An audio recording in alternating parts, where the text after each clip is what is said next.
Good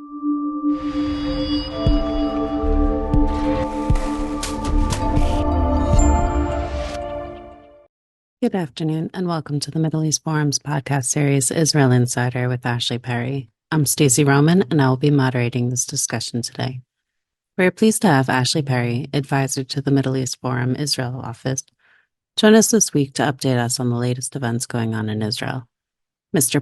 Perry will be giving us a briefing on the current situation in Israel for 15 minutes, followed by 15 minutes of Q&A from the audience. Should you wish to ask a question, please use the Q&A box located at the bottom of your screen to type your question. And with that, I'll turn the discussion over to Mr. Ashley Perry.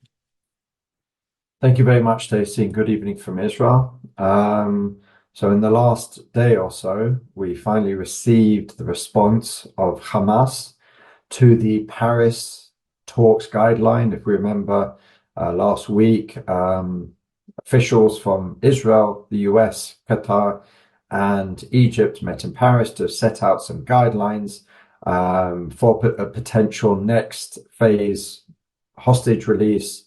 And they were sent to Hamas to look over. It's not 100% clear exactly who gave the green light and who didn't. There seems to be some disagreements, as there have been in the past, between the local Gazan leadership led by Sinwar and the so-called political leadership, which is mostly based outside of the Gaza Strip, mostly in Qatar itself, led by Ismail Haniyeh and others.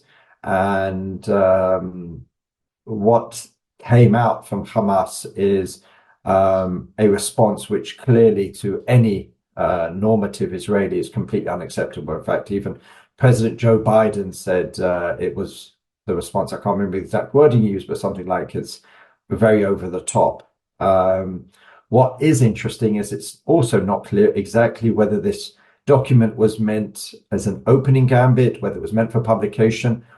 In the end, it was only released, interestingly enough, on Al-Manar, which is a Hezbollah-run publication out of Lebanon.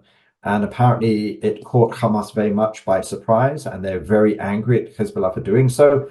Perhaps they didn't want it to be released. There is a certain amount of anger within the Gaza Strip over what Israel considers, as President Biden enunciated, perhaps in Israel, they would go even further, that it is completely over the top. One commentator in Israel said that there isn't a single line in the whole document. It's a 4-page document, to my understanding. There isn't a single line that Israel could agree to.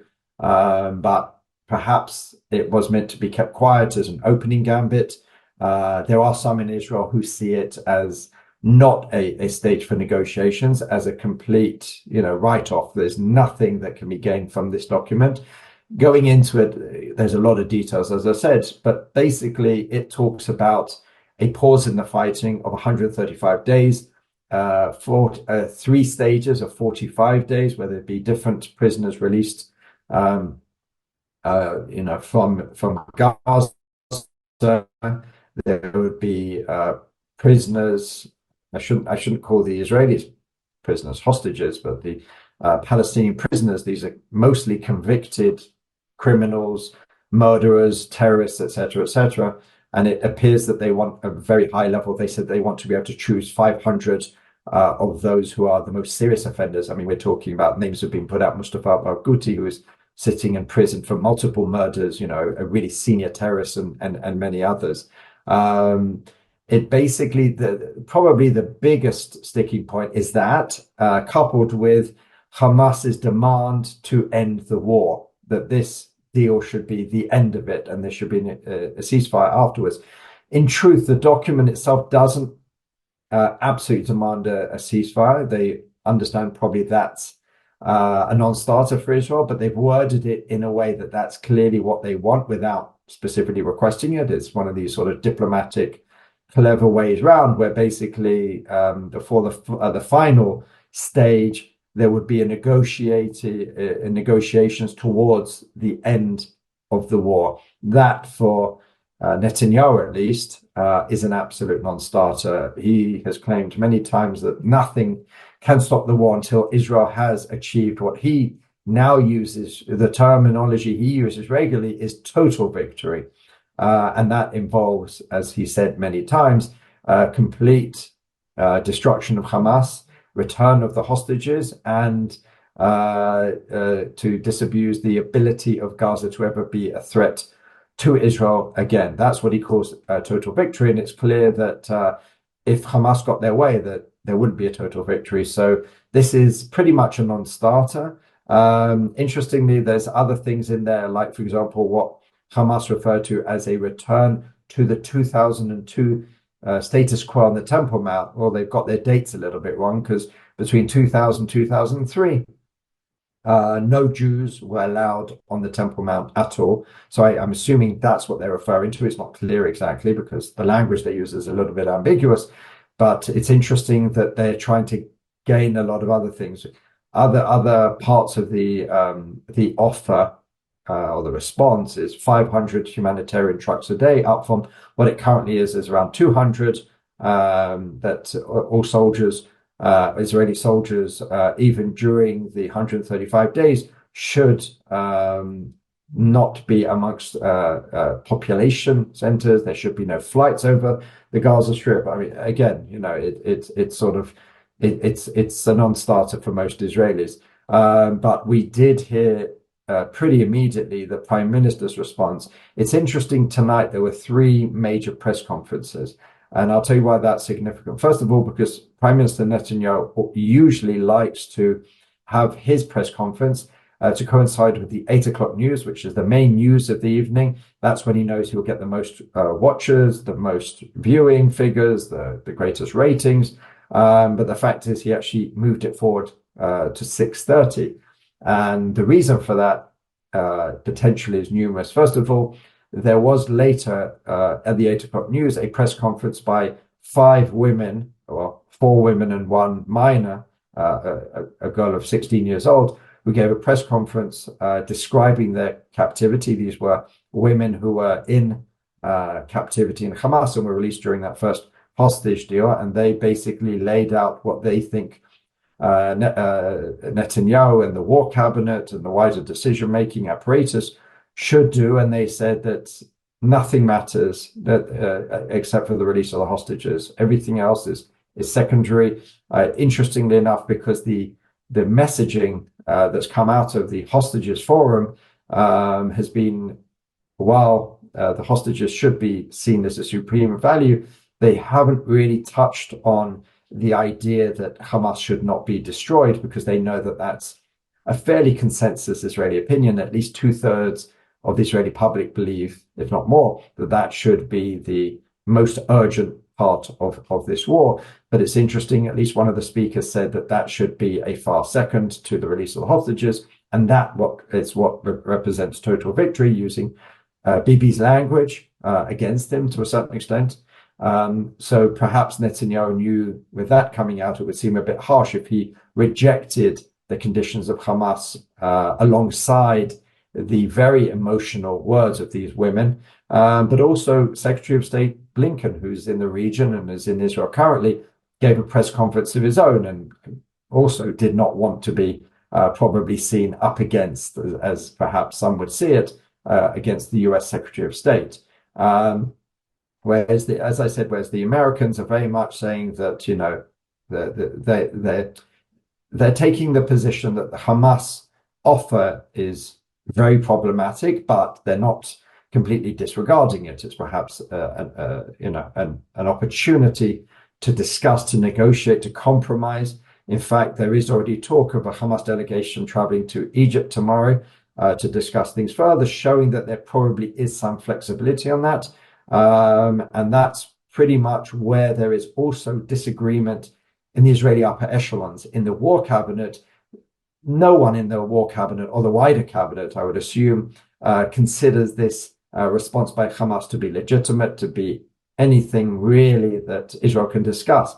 But there is dissension on the manner of rejection, whereas Prime Minister Netanyahu came out even ahead of the discussion within the war cabinet, which is going to take place tonight and probably tomorrow, on the response to Hamas's response.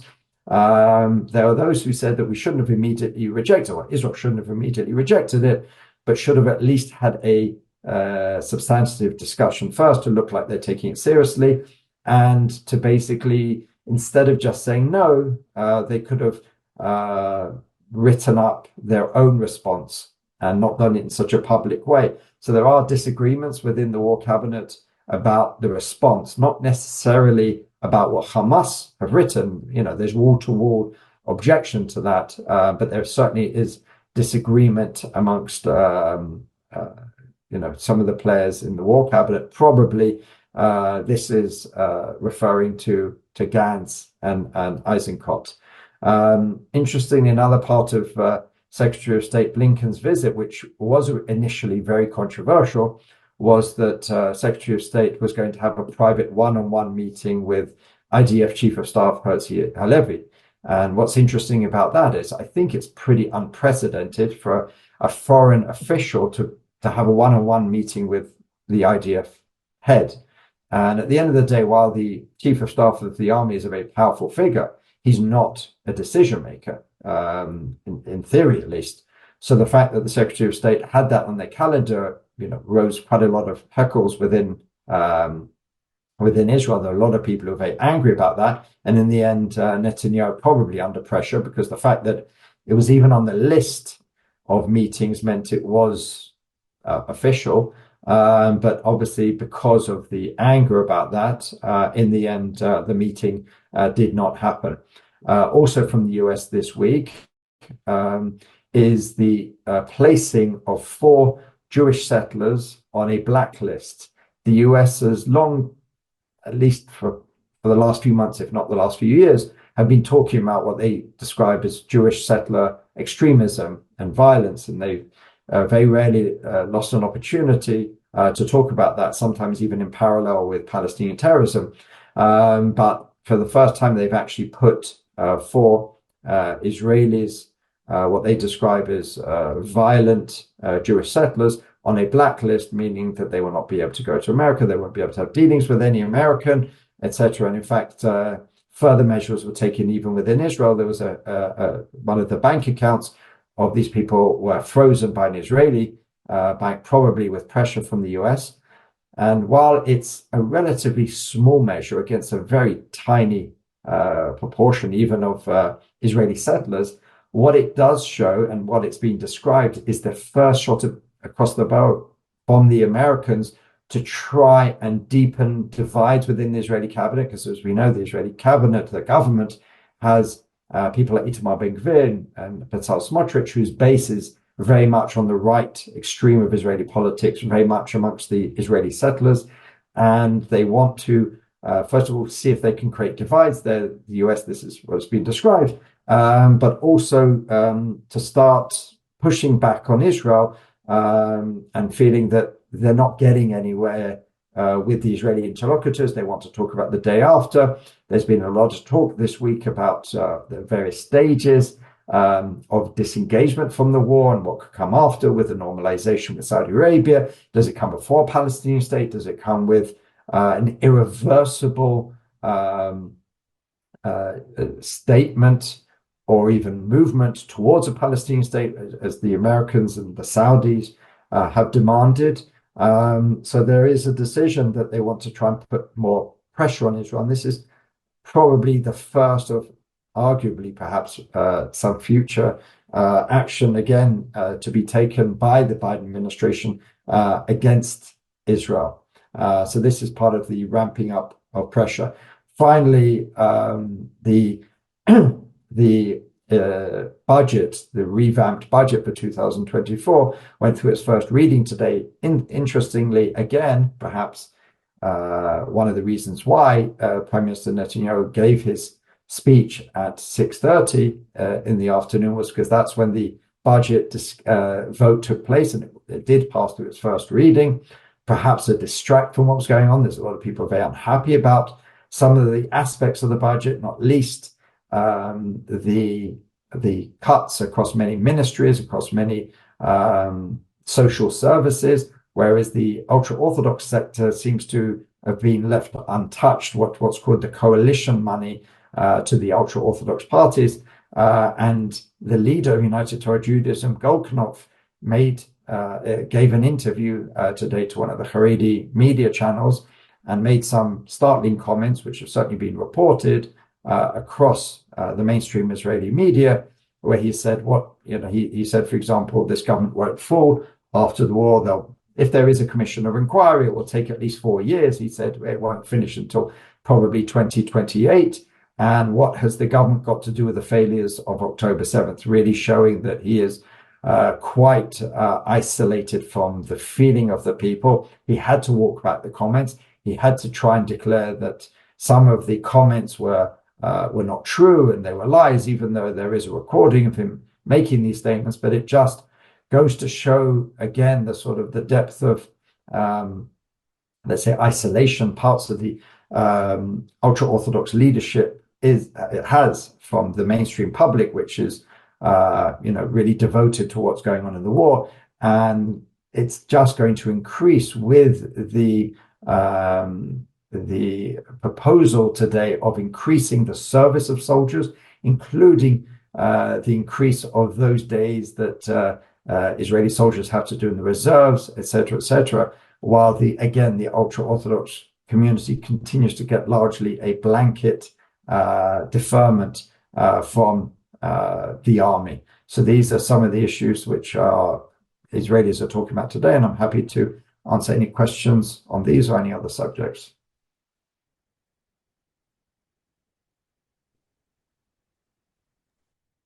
All right, looks like my mouse is dying. All right, so Barak Korkmaz would like to know what will be the political landscape in Israel after the current government? Do you see any role for the far right in the near future? Well, first of all, if we're talking about after this government, when is after this government? There is assumption amongst many Israelis that this government will fall immediately after the war. First of all, what constitutes the end of the war?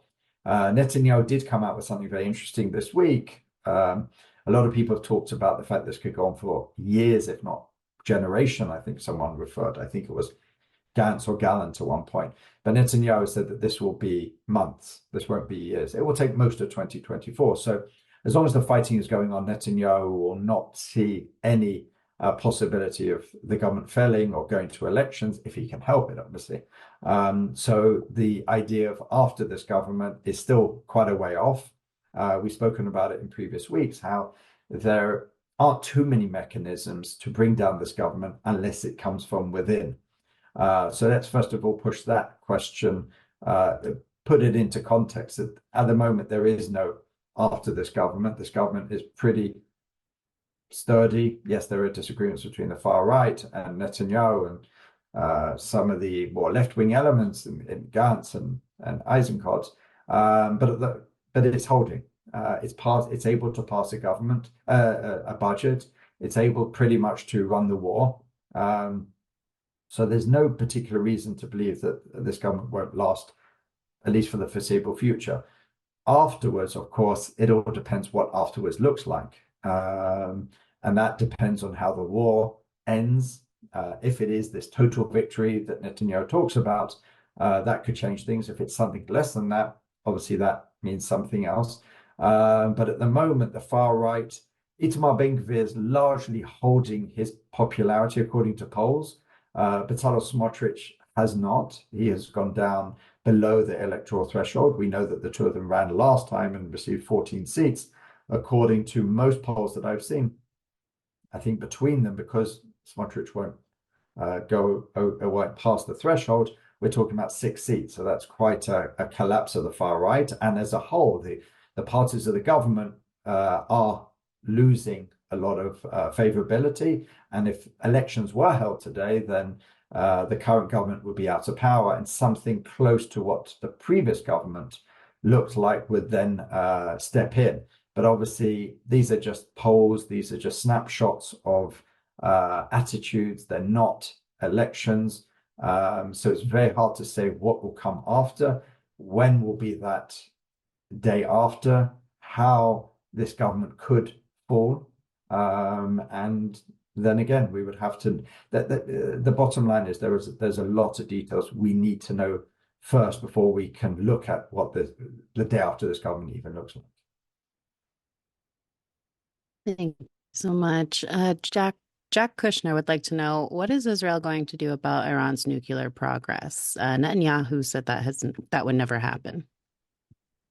Yes, he said it. He said it on a number of occasions, but it certainly hasn't been the focus, let's say, of his public remarks. I'm sure that there are people in the government and the decision-making apparatus who are still very much looking at what's going on with the Iranian nuclear situation. There are some suggestions, I've heard this more than once over the past few months, that Iran pushed for this war now to distract from their ongoing you know, ability to get to some sort of nuclear weapons capability, because no one's really talking about it at the moment. Every now and again, we have a report from the IAEA, I should say, and other agencies, but on the whole, it's definitely in the background, and the army and the Shin Bet and the Mossad are certainly dealing with other issues at the moment, but I'm sure that they are keeping a keen eye on that.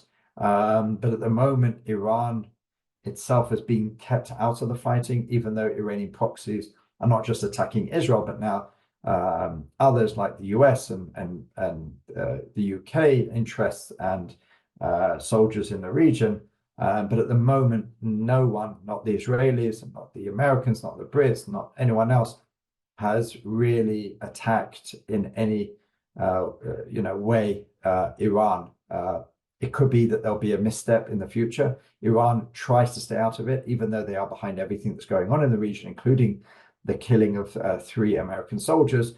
They're very much trying to deny it. Even the Iraqi Shiite militias that were behind that attack have said that this had nothing to do with Tehran, even though at the same time admitting that their statement came after meeting with the members of the Revolutionary Guard. So it's sort of, they're trying to play both sides. They're trying to deny their relationship with Iran while stating that they still have a relationship with Iran. But the fact is that everyone knows Iran is behind everything, but still there's been this reluctance to really do anything too serious against Iran itself. How much longer that happens, I think, is just how far Iran pushes it. The Americans are clearly not interested in doing anything open against Iran at this moment. Israel has got a lot on its plate. To really take a major operation against Iran at this point would be very difficult. Even Hezbollah is being put at arm's length for the moment. There is a lot of talk about perhaps a war with Hezbollah in the spring, early summer.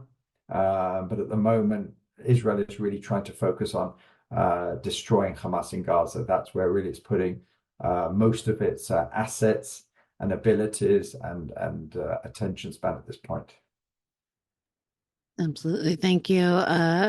Speaking of your last point, an anonymous attendee would like some expansion on that. Will there be a pivot to the north at some point in the future when the aims in Gaza have been successfully achieved? And what would such a pivot look like? Well, the big discussion points amongst so many Israelis at this point is not if a war against Hezbollah happens, is when. Some people are pointing to May, some people are pointing to June. There was a document going around last week from one of the ministries, I can't remember what it was, that if there should be a power outage for 24 hours, 48 hours, 72 hours, what equipment would the average Israeli need? Solar panels, a radio, an old-fashioned radio, and things like that. So it certainly looks like Israel is preparing for the very strong possibility of war with Hezbollah at some point. It obviously would look very different to what's going on with Gaza. Hezbollah, as I've mentioned many times before, have greater capabilities, greater numbers, missiles which can pretty much ballistic missiles, I should say, that can pretty much accurately target any inch of Israel. And they've got far greater capabilities than Hamas. So it would be a far more serious war. Israel clearly would like to, if not finish the war in Gaza, at least get to a point where they don't need as many soldiers. Most reserve units, as I think I stated last week, have now left Gaza. I think there's only one reserve unit left, but there's a lot of reserve units and soldiers who have been told that, we could call you back at any point. And no one, I say no one, a lot of people are not making plans for the spring or summer at the moment because there is an expectation that we could have to face in the north. At the moment, the diplomatic negotiations to try and move Hezbollah back from the border is proving unsuccessful. And there are many people in Israel who basically say that there is no diplomatic resolution. We've tried everything. You have a UN Security Council resolution which says that Hezbollah should not be there. And it's clearly that's not going to work. So there are many in Israel who believe that the only way to be able to return the 80 to 100,000 Israeli citizens who have been made homeless, have been basically evacuated from the north, is to have to push Hezbollah physically back itself and really deal it a heavy blow. So that's really where things stand at the moment. But it's clear that the Israeli government and the army itself would like to hold off as much as possible. Also, if we're talking about May or June, it's warmer time to fight, which is to be taken into account by those who decide these types of things. So that's why people are starting to talk. You hear these rumors all the time. Is it going to be May? Is it going to be June? But it just does seem like a matter of time. Obviously, things can happen, but at the moment, no one really sees an alternative. There are not too many alternatives, robust alternatives on the table at this point. Let's put it that way. Thank you. Rod Margolis would like to know, what is the feeling of the Israeli public about Netanyahu not having accepted any responsibility for being unprepared for the October 7th attack? Well, his favorability is at an all-time low. I think it's as low as 20%. And that's not just the fact that, he's been the leader for most of the overwhelming majority of the last 13 years, but also how he's led the response and the fact that he hasn't taken responsibility. We've heard, the defense minister, the head of the Shin Bet, the head of the Mossad, the head of the army, all take responsibility, even previous heads of some of these institutions. But Netanyahu himself has only gone as far as saying that there'll need to be a lot of questions answered, including by me, which is a long way away from taking any responsibility. So many Israelis, even on the right, are very unhappy with that. They feel that he should accept some responsibility, even if there are those who believe that we shouldn't change lead or hold elections or fell a government in the middle of a war. There is a deep unhappiness and unease by, I would say, the majority of Israeli public over the fact that Netanyahu is still yet to take any measure of blame, even though at the end of the day, he is the head of everything. Really, he's the one who decides. He's the decision maker at the end of the day. And so there's a lot of people who feel that those words are missing from his mouth. That's reflected in the polling numbers and his low favorability rating. Thank you. Edward Lipson would like to know, can you update the political discussions with Egypt and the obstacles for the IDF to move into Rafah? Yeah, so that's a good point. When Netanyahu's speech tonight, also he mentioned Rafah for the first time and said that we will be going there. There's been a lot of uncertainty about that, especially from within the army. People don't understand why we haven't gone to Rafah yet, or at least not in a concerted way. But that's largely down to diplomatic sensitivity vis-a-vis Egypt. Egypt really don't want Rafah to be targeted with over 1 million and however many it is, 200,000 refugees or internally displaced Gazans. They are worried that they'll be pushed up against the border fence, and then Egypt's big worry is Israel wants to push them into the Sinai. And they basically said that you can't, they're very deeply, nervous about Israel's intentions in Rafah. There have been discussions, and some of the Egyptians' concerns have been allayed if Israel were to start moving towards Rafah and move many of these internally displaced back north or further west or northwest. Away from Rafah, because if they feel that they're pushing towards Rafah, then it will just push them back towards the border, towards Egypt, and that's something Egypt doesn't want to see. So Israel has a bit of a diplomatic tightrope here. it is, according to Netanyahu, at least it is going towards Rafah, perhaps slower than people would have liked, because it's clear that's where a lot of the Hamas leadership has retreated to. And without taking Rafah, there's no way that you can achieve total victory. But it's clear that it's not just another area of the strip. It is, abutting Egypt itself, and Egypt are very concerned about this. And as we know, Egypt are very involved diplomatically with the hostage situation, regionally, etc. So there still has to be a few details worked out, but it's clear that Netanyahu is sending a message that we are on the way. But it'll be interesting to see if it comes up with a plan, first of all, as it has in other areas, to move the internally displaced by dropping leaflets, by sending SMSs, that has throughout the war, and exactly where it moves them to, because that will tell us a lot about what the negotiations with Egypt has taken place and what the results are. So we'll have to see exactly where that ends up in the days and weeks ahead. Thank you so much. So we've come to the close of our podcast. Ashley, thank you for taking time to update us this week. Absolutely. For our viewers and listeners, please be on the lookout for our weekly webinars offering email coming out over the weekend. Thank you all for joining us, and I hope you have a wonderful day.